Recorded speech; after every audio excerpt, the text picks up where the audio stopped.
Hey guys, William here from fitnessforbackpain.com. Thank you so much for tuning in to another episode here. This is your first time here. Make sure you subscribe to this channel. If you want more in-depth coaching, go over to fitnessforbackpain.com. I'm actually giving away a free video course that talks about the foundational layer of where you should be starting with when it comes to finding your own relief and recovery from what you're going through when it comes to your back pain. Big question I get often is, what is the best way of doing cardio when it comes to dealing with lower back pain or any kind of back pain or chronic pain for that matter? Now, me specifically, we are focusing on back pain. So if this is you and you've been like, dang it, I can't run anymore, what should I do? I need to get the old ticker pumping and I got no way of doing it. If that's you, stay tuned. I'm gonna go over some basic options that you can do, along with some things that might surprise you on what's gonna work best to strengthen your heart and ultimately build up that cardiovascular endurance.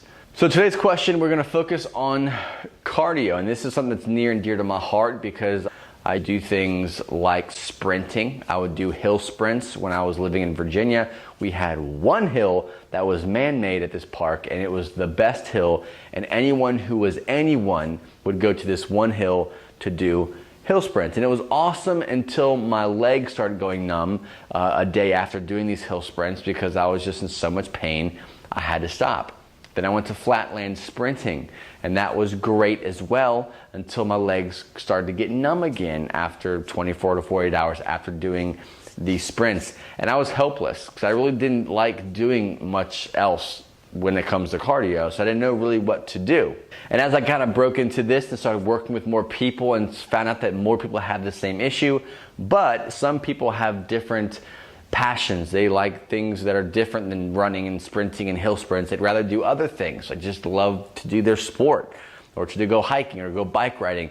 So I learned a lot of different ways that you can look at cardio and what the best thing that you could be potentially doing for your own situation. Now, when it comes to cardio, it's obviously a very important aspect to your training. You want your strength training, your anaerobic training, and you want your aerobic training. And when it comes to the cardio, there's a lot of different options. Obviously, you have your traditional stuff. You've got your jump rope. You've got your treadmill stuff.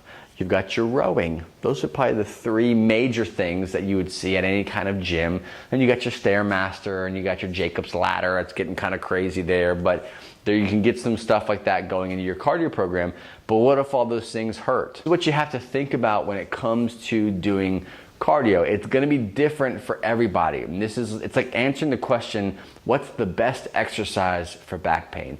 And honestly, that's probably one of the number one questions that I get a lot. And it's a super hard question to answer when it comes to that because it really depends on the specific person.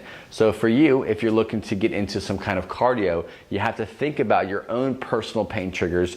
What are these things that are actually gonna cause more issues for you as far as flare-ups go, or some kind of issues that you might be experiencing when doing these things? So for you, this is going to take some testing and tuning. You have to find something that works for you. Odds are most people who've had fusions or some kind of surgery or just have a chronic back pain issue, running and any kind of high impact sport or any kind of high impact activity when it comes to cardio might be out of the question for now. Your body has to adjust. Your body has to get used to where you are, or you have to get out of that chronic season and into something that's a little bit more controlled. So for you, you have to play around with some other things. You know, for example, boxing. You'll see this bag behind me. That is something that I have recently taken on more of and have done more in the past because I have more control of my spine. Yes, there's a lot of rotation with that, but you can do some things that are just with the arms out in front of you where you can get your heart pumping. So it's essentially the same thing. I know a lot of people who are diehard runners. They love that runner's high. They love the feeling of just pushing their entire body and being in that state of mind when they're on that 3rd, 4th, 5th, 6th, 26th mile of running. They love it. And boxing, doing this, isn't going to get them to that point. And it's totally understandable. But what you have to change your way of thinking is ultimately you do that to be healthy. Yes, you love to run, but you also want to be healthy. And during this process of gaining more control of your chronic pain, you have to kind of take what you can get and be satisfied to a certain extent and be motivated and use that desire to get back into that one activity that you want, hiking, mountain biking, hill sprints, or running, using those things as motivation to stick to the process and slowly work your way back up to that activity. A lot of times we get focused so much on doing what we used to do. We were a marathon runner, or we used to be able to swim for 15, 20, 35 minutes straight in the pool, and we jump in after a surgery or after just now dealing with this chronic pain, and we can't swim as far as we used to, or at least our heart maybe feels like we could, but our body tells us that we really probably shouldn't be doing that. That's the fork in the road. You can continue down that path and build the strength behind your chronic pain, or you can go the other way and tone back, not remove completely, but tone back and find a modified version, whether it's less time doing the activity or less length of the activity, going from 10 miles to a half a mile.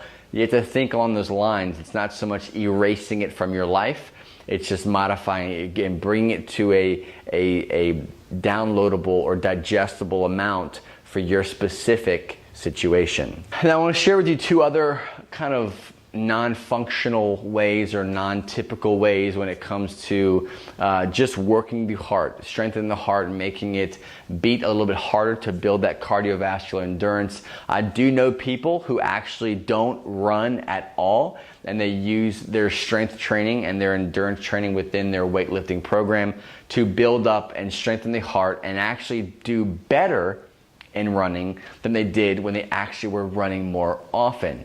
Now, that's a whole nother video to talk about. In this one, we're not going to focus on that. But two ways you can add more cardiovascular work into your training program is taking less rests during your training program. So what does that look like? If you are doing push-ups and you're going from push-ups to bodyweight squats, and a lot of times you'll take a break for 45 seconds or a minute and a half or whatever you might be doing, instead of doing that, instead of taking that break, go right into it. So now you've got 5 exercises that you are having a minute to a minute and a half break in between each set. Take out the break or cut it down in half.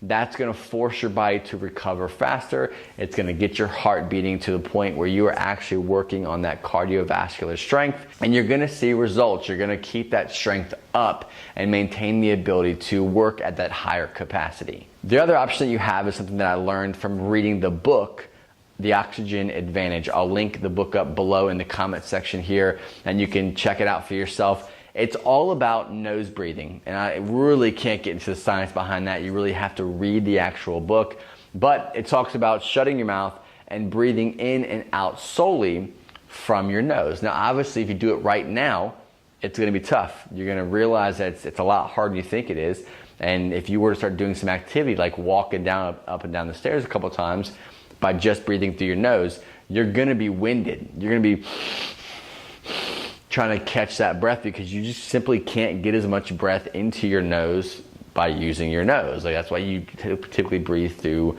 your mouth. But think of all the animals, all the mammals, all the things in the world that breathe just from their nose, and they actually don't breathe through their mouth. Just think about that for a minute.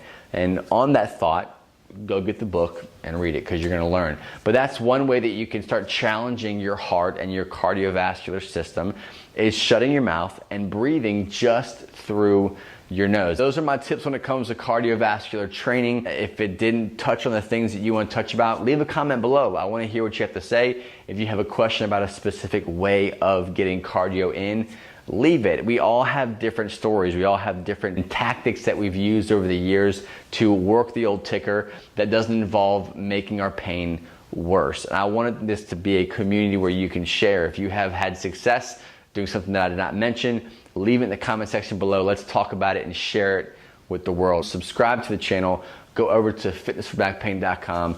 Get on the newsletter so you can get all the in-depth bonus content that I go over. I think that's it. See ya.